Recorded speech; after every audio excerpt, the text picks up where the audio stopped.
Standing outside the barn. Just walked over here. Tori's already fed the horses. Let's go see what I could do. This is what over 2 feet of snow looks like. Still coming down. The drifts are incredible. It's blown out around the barn here so you can walk to the store, but I really don't know how I'm going to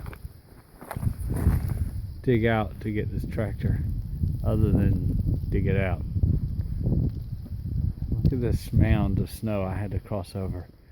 Easily up to my waist is a drift. Just the most incredible thing ever. It started snowing yesterday afternoon and it hasn't stopped.